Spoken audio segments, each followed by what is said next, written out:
wage to go home and be able to look after themselves, their own dependents, who include their parents, because the parents have sold everything to take them to school, and now they are entirely depending on them. That we don't have it. So because we have few jobs, and yet Ugandans, as Raymond has said, have gone to school, we have now what we call a boomeranga generation. The boomeranga generation is young adults who after school, university, college, or wherever they have dropped out of school, go back to their parents because they cannot afford to live on their own. They don't have any money. So most of the younger people you see who are politically charged, and some of them actually after they failed to get anything to live on, they left Uganda, went to Middle East, Qatar, went to all those other places. They are the ones you see with the burning anger, very justified anger, because the country, it's kind of left them out. And they think, and I think they are correct, that the current government was responsible for making their destiny different and didn't play its part. So we are having an economy which is not growing in per capita terms, an economy which is not working for younger people, and also the productive economy, the economy in the real sector, is so narrow. We have what we call commerce. You know, I've always been an advocate of manufacturing or industrialization. For one reason, I've not seen any country with the structure and the population of Uganda that has ever transformed by doing what we call services. These so-called services is a hoax. They don't create jobs for the category of people we have in Uganda. It's like phases. The economy has to go through phases. So you'll find that right now, with COVID, which has worsened things around the world, it's only amongst the major economies, China and perhaps Germany, that are registering some positive growth. Why? Because also these are the economies with the productive economies, or the real economies working, not the gambling, the services of these Western world, America, Canada, and Western Europe. So we must change this structure of this economy by industrializing and creating factory jobs. It is factory jobs that actually create opportunities for younger people to train. If they need to go and employ themselves, then they Uganda employ themselves. But to come from school, then they tell you Uganda create your own job. Entrepreneurship, that word we are misusing a lot in this country, is the reason why we are here, where we are. We think it is politics. And you know, Bobby told us when he was coming, he said that you have failed as the mainstream to come to the ghetto. Now let the ghetto come to the mainstream. And when the ghetto arrived to the mainstream was not ready. The results are very much clear. And the question, I guess, becomes, Dr. Muhumuza, when the ghetto comes to you, how much confidence does that inspire in the investor who's looking to try and come to Uganda? The environment that we're setting, because Rami is saying that once you're able to create any opportunities for young people, you need to be able to have productive economies that have factories and industrialization. Our environment at the moment doesn't seem to be very favorable to anyone who's looking to invest in this country. We've seen challenges like that. We know about people already beginning to move their capital from here. I think the biggest example we've had so far is roofings, already beginning to scale down on a massive scale their presence here. How does what Ram wants happen when the people are supposed to bring the money and put it here saying, I don't feel Uganda is a very good place to put my money right now? I think that's a debate we are going to continue with. He's looking into history. He has never seen a country with a structure like Uganda which has not moved without industrializing. The industries of 1950, 1980 are not the industries of today. these industries are not taking in people. They're using artificial intelligence. They are using what we call diverticalization. The motor vehicle you see coming off the production line in Germany, a lot of those components have been manufactured in 29 countries. So you can no longer have an industrial Bavaria Motor Works, that is Bavaria State, it makes vehicles.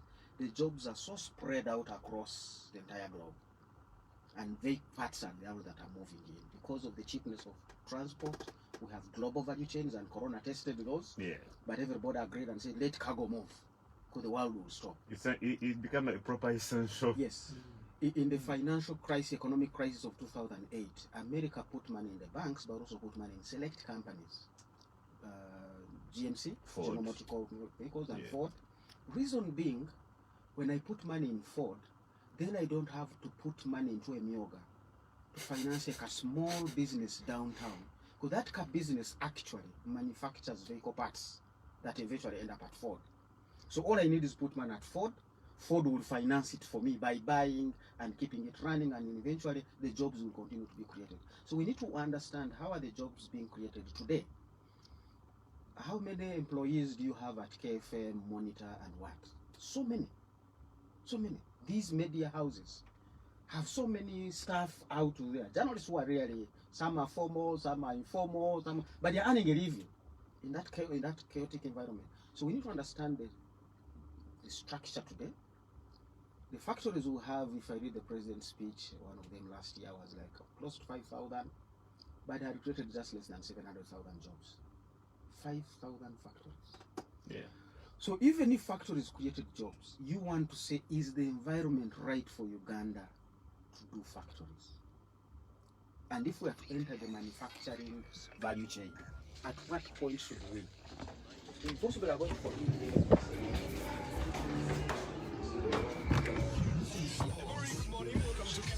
My name is Patrick. Comes up and they get our own iron from the ground and then take it through the processes, which each of those processes creating a job. But now roofings will just do some corrugation, some color, but this is the value chain that began in India. So the bulk of the jobs are actually still sitting in India. So these are the kind of the dynamics we really want to understand, to say, even what structure should the Ugandan economy take on? When you look at the statistics, the average schooling age of a Ugandan is 6.9 years. Literally, they have not even finished primary school. Yeah.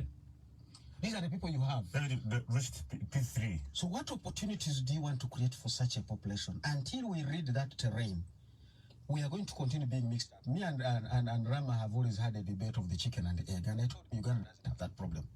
We ate the chicken. So it's not a question of chicken and egg. We only have an egg, and thank God this egg is incubated, so we must touch it. And where is the egg from? We need another chicken. I was reading the data of tax waivers. Yeah. We are giving tax waivers on eggs, foundation eggs, because they are coming from the Netherlands, where the electoral registers are also coming from. So even the egg we have is an imported egg. We must face those realities, even as we plan for these young people. Sort of that, we'll continue pumping the statistics in the president's speeches, giving him comfort. Now we have 6,000 kilometers of tarmac roads. But as we said, the person is not growing yams, leave alone the Maram road that goes to the tarmac road. So until we speak to the needs of these people, they want to have some 300,000 a month in their pocket. If this road has not delivered that, for one reason or another, the dry grass remains. Enlightening? Hi, beautiful.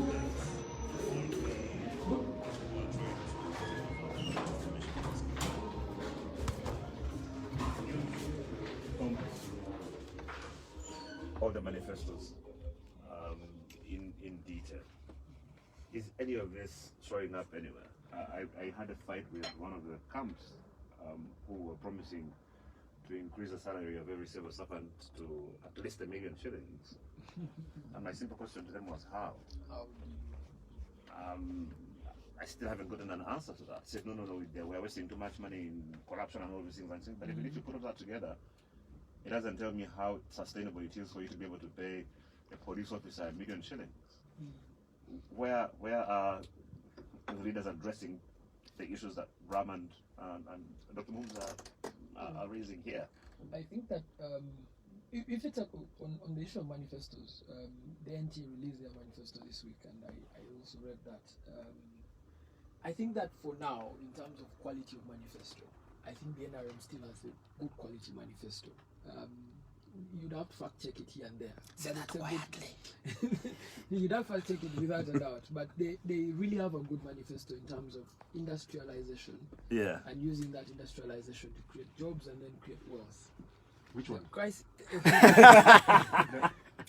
They said it quietly. Please continue. Yes, but No, it has to be louder. It's a white I man know why we talked Rama about. wants us to say this loudly. But again, and the crisis that I've told Ram on that manifesto is the question of legitimacy and the question of redistribution. Yeah. Because legitimacy really sits at the heart of all this redistribution. Yeah. If I believe you to be legitimate, I wouldn't care that a minister is driving a Mercedes-Benz.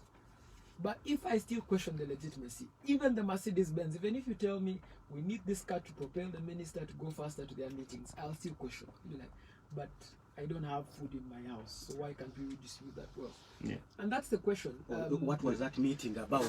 If it couldn't Yes. take care of. Yes, and the other crisis that I think that the NRM manifesto faced, because you are the state, you signed us up into this continental free trade area and got us this market in almost 54 African countries, but your manifesto is still addressing only one market, which is Uganda, and the behavior of the state is still that you must work within the market called Uganda. I have many people who have businesses in South Sudan who've been asking us, you guys need to do a story about the South Sudan government paying us our money. The ones who are doing business in Rwanda have since abandoned that business and waited for things to stabilize. Everyone keeps saying things will stabilize, but what are those things? When are they stabilizing? Just 2 weeks ago, the manufacturers went up in arms against the Kenyan government because the Kenyan government itself made it impossible for Ugandan goods to access their market. Yeah. Honestly, the market available in Uganda is too small, very small, or probably less than 1 million who consume on a daily basis. So, Even that consumption, our Others are citizens of Uganda. our budgets available for expenditure. Yeah, even if you produce toilet paper, toothpicks, there is still a large constituency of people which doesn't use toilet paper, which doesn't use toothpicks on a daily basis, and they will not buy those things. So again, you have to go back and address the anxieties of those people, and that's where I think that the economists need to address themselves, addressing the anxieties of people. People need food on their tables. They need to take their children to school, and their children need to produce some result after they've come out of school. If that doesn't happen, we still have the same crisis at the moment. Yeah. The other problem I found with, I think, the manifesto of the National Unity Platform, they have a very brilliant manifesto, and they want to create a welfare state. Clearly, it's what the manifesto will lead to, a welfare state. But how do you fund a welfare state? In other countries, welfare states are funded by oil, for example. In Uganda, we've discovered oil late. The returns on oil are dwindling, so it can't create the amount of money you need to create a welfare state. And to create a welfare state also, you need to address these basic legitimacy questions. Why, for example, do people in the northern divide of the country not like the people in the southern divide? That's a political conversation, but an economic conversation too. It determines, for example, why a businessman from Kampala can't set up in Gulu and why a businessman from Gulu can't set up in Kampala. It looks like it's a small political conversation, but it's a big economic conversation too. So I am impressed mostly by the ANT manifesto, but in realistic terms, I think that the NRM has a manifesto to go by, to work with, but it also doesn't deliver us to promised land. It's just something that gets us out of this crisis that we're in. Don't be surprised if you see a clip of yourself saying those things being No, being turned into an advert that No, says but I this message perhaps- is approved by. but I perhaps must add, the time that the Ramas wrote the manifesto, the projections they were working with were different. The projections have since changed. We had an interview with the chairman of the Treasury, Deputy Chairman of the Treasury, Patrick Ochailap, who says government revenue could reduce to almost 30% in the coming financial year. Yeah. And that fundamentally affects how much we're going to be able to do. And increased spending on security to secure the elections and patronage is going to also affect how much we can do. But So, we anticipated that. so The for 3 manifesto. years, they will not be working capital. Yeah. So I actually needed to ask about that, especially for Ram and Dr. Mumza, in light of what Raymond is saying. You mentioned something earlier about the fact that while things have been a bit tricky, our expenditure and our budget seems to be, going higher, while the overall trend for our growth is pointing downwards. How much of a problem does that become for us as a country? Also, again, to pick up from what Raymond was saying, I keep saying this on the show and keep getting abused, that as a country, we seem to have refused to accept our reality, that at least where we are at the moment, we are poor, right? We are a small, poor country, and we have refused to believe that and insist on driving 600 million shilling cars as ministers. And now with the network of bodyguards around you, that ride can be 2 billion worth for every minister moving around. So why don't you economists have a back and forth between yourselves on our behalf? Because maybe Raymond and I are looking at it as very simplistic people, because I honestly don't understand where we are right now, the amount of money that our government spends and the things that it spends it on, some of them just leave you completely bewildered. Whatever you've been saying is not economics, it's politics. It's the politics which must answer those questions. Because But economics the is economy clear. should contribute to the answer. You get it? The economists have said the budget is not balancing. Right. The revenue has gone down. The fiscal space has been, crowded out. Therefore, you can't borrow at the rate at which you hoped to borrow. Because let me tell you, with the COVID, eating out about 7 percentage points of GDP, even if government does not borrow any shilling, any dollar next year, this is the year. This year. You already have a deficit. We already by have default. the debt GDP ratio rising, Right. But you don't need economics to see that. Just common sense. And you say, let me also work on my expenditure side. Right. And in that manifesto Raymond was talking about, it was actually emphasized that the following are prerequisites or preconditions of this manifesto working.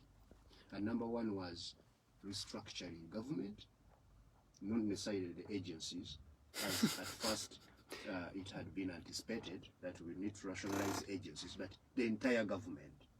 We need to cut this government. It has been growing like a monster. Because now, when you look at the red number plates and the blue ones running on these roads in Kampala, you may think, actually, we swapped. That now the red ones are for private sector. There are so many people moving around doing nothing. taking Ram, money you're from creating more government. districts and cities. And Those things of districts, because you want to.